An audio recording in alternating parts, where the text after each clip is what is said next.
So let's dive straight into it.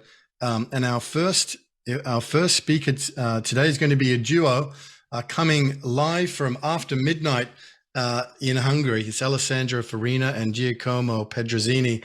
Let me just tell you a little bit about these extraordinary gentlemen.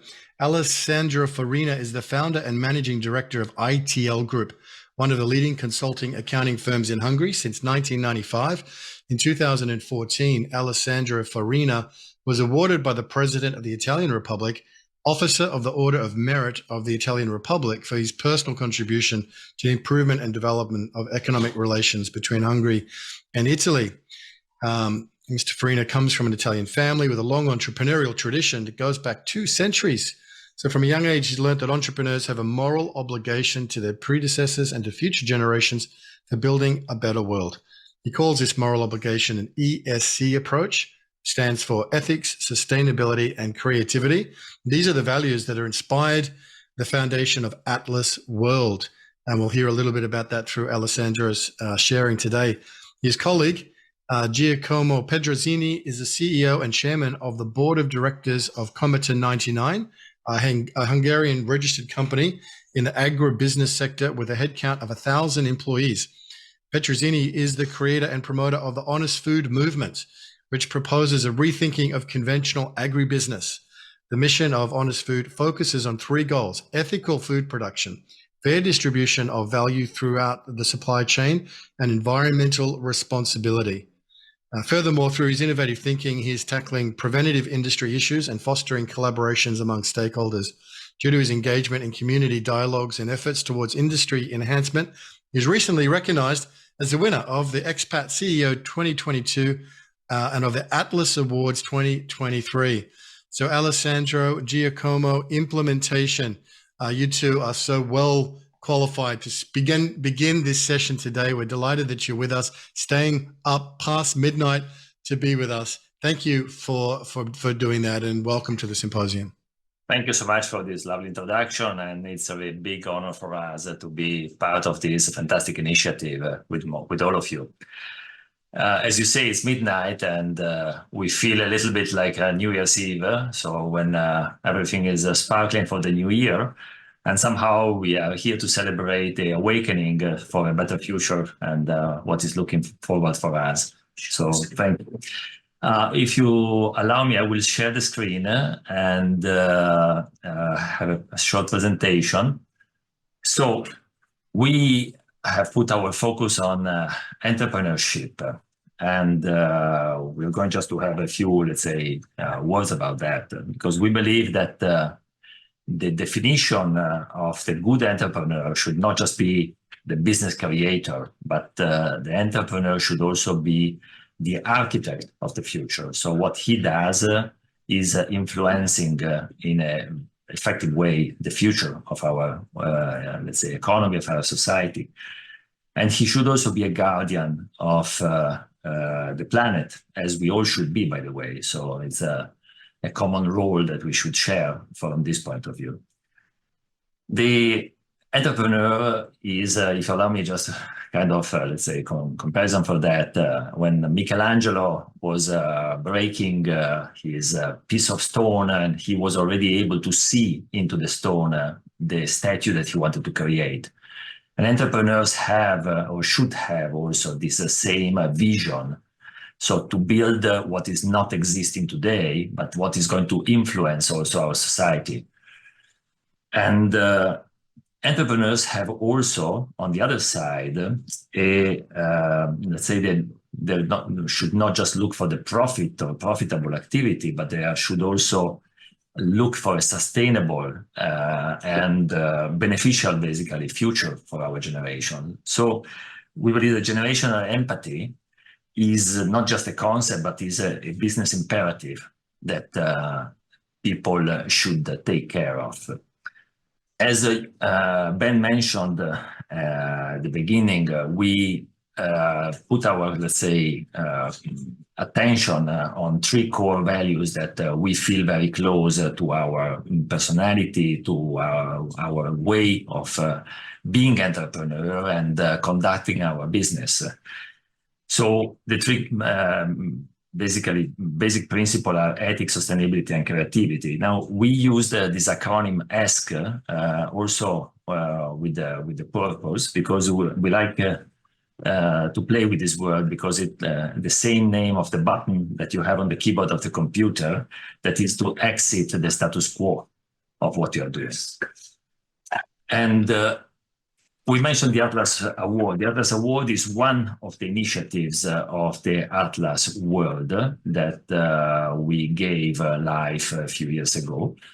And the Atlas Award is the one that we are going to talk today, because, you know, often when I talked with friends and I told, okay, can you please tell me, let's say, an example of a entrepreneur or a leader that you would like to give as a good example for your son? Okay, so who should he follow? Who is a good, let's say, example to follow? And very often, unfortunately or sadly, silence was coming. So people were not able to give an opinion, not to recognize themselves close to somebody else who had, let's say, embraced the vision of the good let's say, example. So they were giving names of people died 100 years ago, or people from the other side of the universe, but nobody close to us.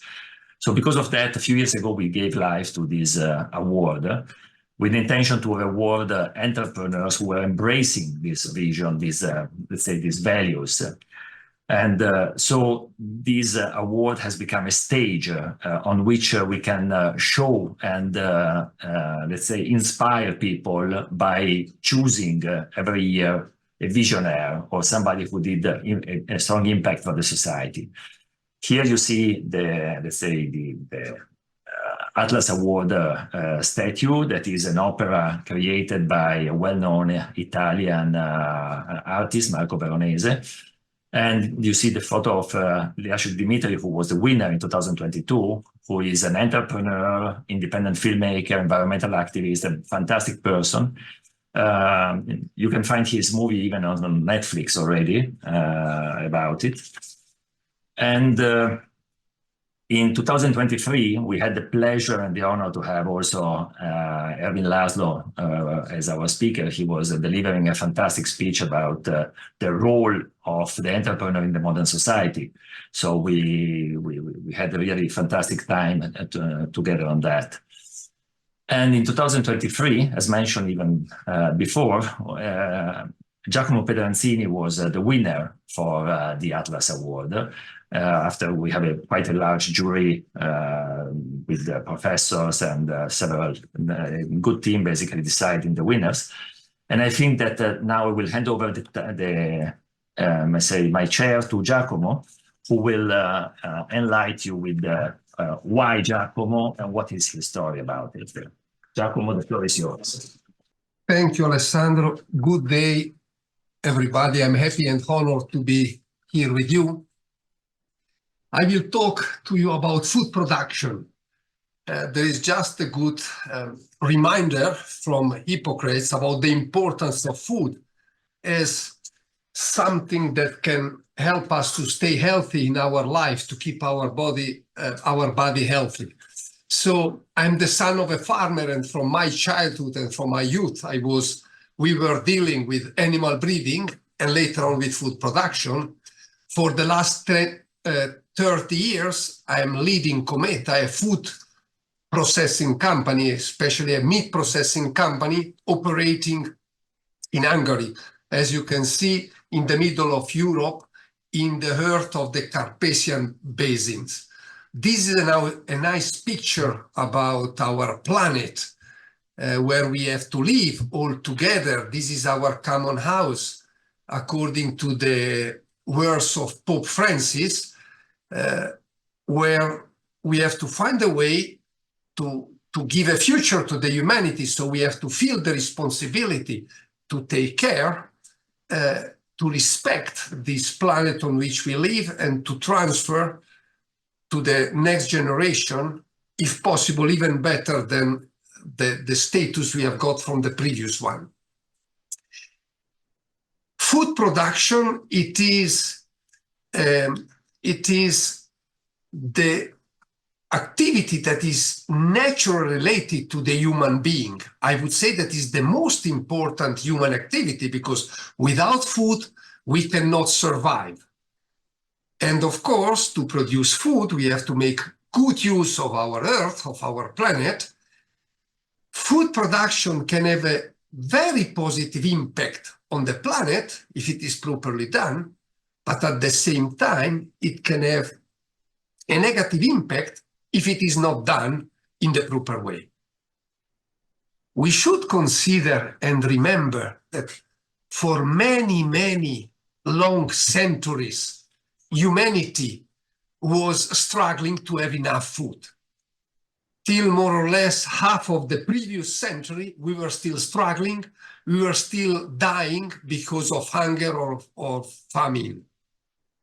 Then suddenly, in the last 60 years, human development, human progress, technological development made for majority of humanity food easily available, even in bigger quantities that we really need.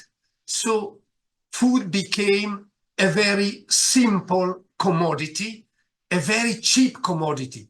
When I say about cheap commodity, please consider that very often it happens that we pay pet food more than what we pay for our food. But we should not forget the importance of having good and healthy foods. We should not forget that foods is nurturing the perfect machine, as Leonardo da Vinci was considering what the human body, was calling the human body. We should fight to give back the right position and the right value to food. Unfortunately, in the last 60 years, going for mass production, we focus a lot on volumes in order to have cheap price, in order to have cheaper and cheaper foods. And the results we reach are the following you can see on the screen. In some case, excess of pollution, like you see on the Po Valley in Italy, or in these days, in many European countries, farmers protesting because the price that we pay for the food they produce is not enough. So this is the results we came, focusing on volume production for cheap price. And leading the company I'm responsible for, already 10 years ago, I realized that this is not the way for the future, that we have to change our focus. And that's the way, and that's the reason why I developed this concept of honest food. What is honest food? Honest food is proposing to reconsider the production model, to find a middle way in between the conventional industrial food production and the organic production. Both of them, they are a bit of two extremes. So let's find a good way in the middle based on common sense and good balance. And there are mainly three main goals for honest food. The first, very important, we have to put on family tables tasty, healthy, and affordable foods.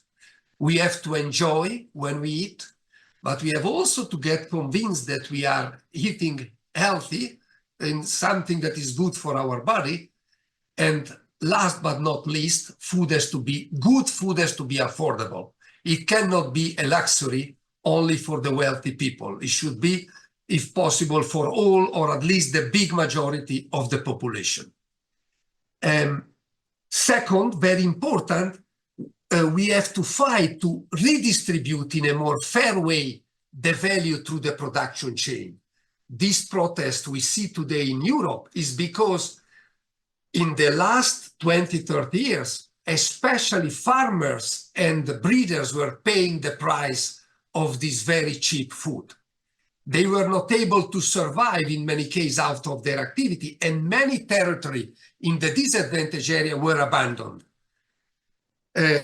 So that's the point, to rebalance the distribution and to give the possibility to farmers to go on with their activity and to maintain our territory. This is also the social function of agriculture and of farming. And once more, last but not least, if we can reach this first two goals, healthy and affordable foods in a good environment, we will turn to have an healthier society, on a healthier planet, and so it will be a benefit for all of us. To close my part and to indicate something, we always tend to expect changes from someone else. So what is the call to action from each of us? We should not forget that the change should start from each of us, that the world, the planet on which we are living today, is the results of our decision in terms of food consumption in the previous year. So the world we will live in the future, it will be the results of what we decide to eat from now on. So let's be responsible, let's be careful, let's choose the right food, the right production model. We are guaranteeing a future for our society. I thank all of you for your attention, and I give back the floor to Alessandro for a short closing remarks. Thank you very much. Thank you. We hand over back the word. Thank you so much. Ben, I give you the floor. Wonderful, amazing. Thank you so much. Thank you so much, Giacomo and Alessandro, for that brilliant